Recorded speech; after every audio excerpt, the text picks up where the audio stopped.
आपण जीवन जगत असताना काही लोक आपण जर चांगलं कर्म जरी करत असोल, उत्कृष्ट कर्म करत असतानाही आपल्याला आडवं येतात.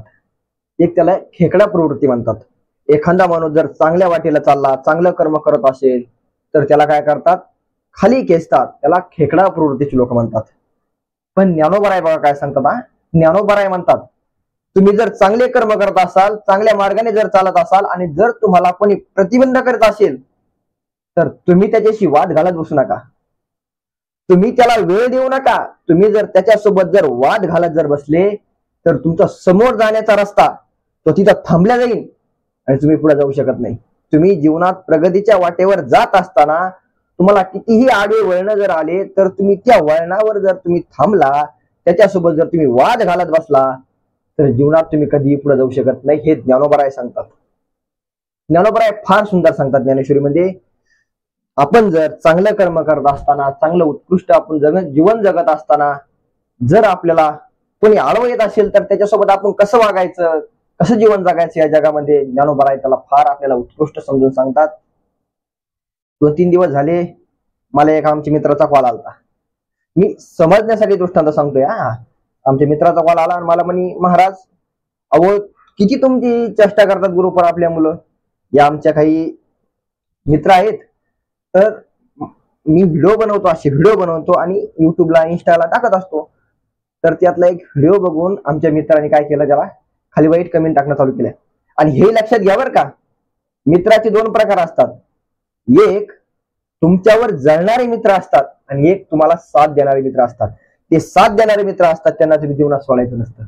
तर मला ते मित्राचा कॉल आला, म्हणे महाराज अरे बाबा तुझ्याबद्दल असं वाईट कमेंट टाकतात. मग अरे टाकू दे म्हणलं, तुम्ही काहीच बोलत नाही त्याच्याबद्दल.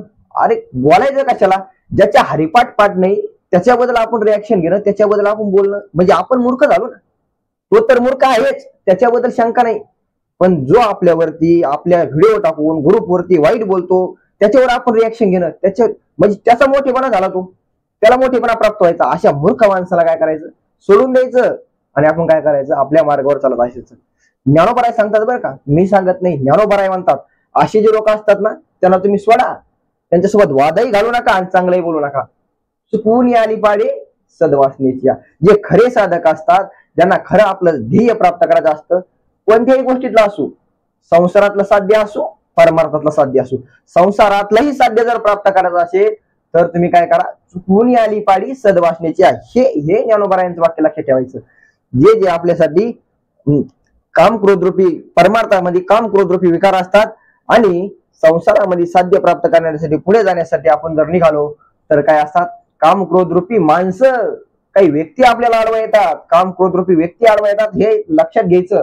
आणि असे काम क्रोधरूपी व्यक्ती असतात त्यांना काय करायचं, चुकून आली पाडी, त्यांना चुकवायचं, त्याला इग्नोर करायचं, महत्व द्यायचं नाही.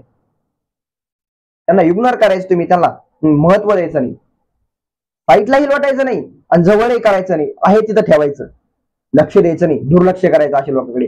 अशा लोकांकडे जर तुम्ही दुर्लक्ष केलं तर काय होताल, तुम्ही योग्य त्याच्या मार्गाला जातात. ज्ञानोबा सांगतात बघा, किती गोड दृष्टांत दिला ज्ञानोबांनी. अरे तुम्ही अशा लोकांकडून चांगली अपेक्षा ठेवतात कशाला. ज्ञानोबा बघा कसं म्हणतात, असे लोक आहेत ना जे लोक दुसऱ्या प्रगतीकडे चालले, चांगले कर्म करत असताना त्यांना त्रास देतात, याच्यात नवल नाही हो, ते लोक स्वतःचे शत्रू असतात. तुकोबरायचा शब्द, आपापल्या घातकर, आपापल्या स्वतःचे जे शत्रू असतात, असे जे स्वतःला शत्रू समजतात, स्वतःचं कल्याण करत नाही, स्वतः संसारातलंही साध्य प्राप्त करत नाही आणि परमार्थातलंही साध्य प्राप्त करत नाही, अशी असणारे मूर्ख लोक तुम्ही त्यांना वेळ देता. किती शोकांतिका गोष्ट आहे.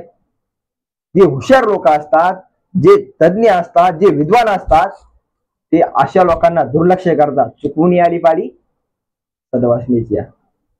कामक्रोधाची साखळी, माझी कामक्रोधाची साखळी. ज्ञानोबा म्हणतात परमार्थामध्ये निघालेला साधक जे कामक्रोध त्याच्यासोबत तो भांडण करत बसत नाही. कारण की अशा लोकांसोबत जर भांडण करत बसलं तर तो साधक त्या साध्यापर्यंत जाणारच नाही. म्हणून तो कामक्रोधाला काय करतो, भांडत नाही त्याच्यासोबत किंवा त्याच्यासोबत मैत्रीही करत नाही, दुश्मनही करत नाही. काय करतो, चुकून आली पाडी सद्वासनेच्या, तो त्यांना महत्व देत नाही.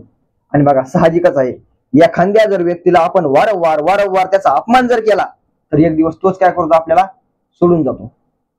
कामक्रोध केले घरात येते, कामक्रोध एकदा जर कोणतीही कामक्रोध असो किंवा कामक्रोधरूपी व्यक्ती असो जी आपल्याला त्रास देणारे असणार, त्याला जर आपण कधी महत्व दिलं नाही, त्याचा अपमान झाला, तर ते काय करत असतात, एक दिवस आपल्याला नक्की सोडून देत असतात. तुकोबराय सांगतात, कामक्रोध केले घर रीते. कामक्रोधाने आमचं घर मोकळं केलं. का मोकळं केलं? आम्ही त्यांना महत्व दिलं नाही, आम्ही त्यांना काय केलं, इग्नोर केलं, इग्नोर. असे कामक्रोधरूपी काही लोक असतात. बरं, ते लोक दुसऱ्याचं कल्याण करत नाही असं नाही हो. ज्ञानोबाराय सांगतात, किती गोड ज्ञानेश्वरी आहे हो. ज्ञानोबाराय सांगतात, अशी जे व्यक्ती असतात ना, ते स्वतःचे सुद्धा शत्रू असतात. अशाप्रमाणे ज्ञानोबाराय सुंदर एक दृष्टांत देतात बघा. एक कोसला असतो, त्या कोसल्यामध्ये तो किडा असतो ना, तो किडा काय करतो, ते वेस्टर्न असते त्याच्यावर, ते वेस्टर्न तो स्वतःच्या अंगाला गुंडाळून घेतो आणि काय करतो, एक दिवस ते वेस्टर्न गुंडाळून गुंडाळून त्याच्यात दम गुदमारून तो काय करतो, मृत्यूला प्राप्त होतो. असे काही लोक असतात. हिरवी कोश कीटकाची परी, जो आपणच आपला वैरी, जो स्वतःचा जर वैरी असेल तर तो तुमचा आमचा मित्र होईल का? आपल्याला एवढी तरी बुद्धी असायला पाहिजे की जो स्वतःचा शत्रू असतो तो दुसऱ्याचा मित्र होऊ शकत नाही या जगामध्ये. इतकी जर आपल्याला बुद्धी असेल तरी आपण खूप झालो.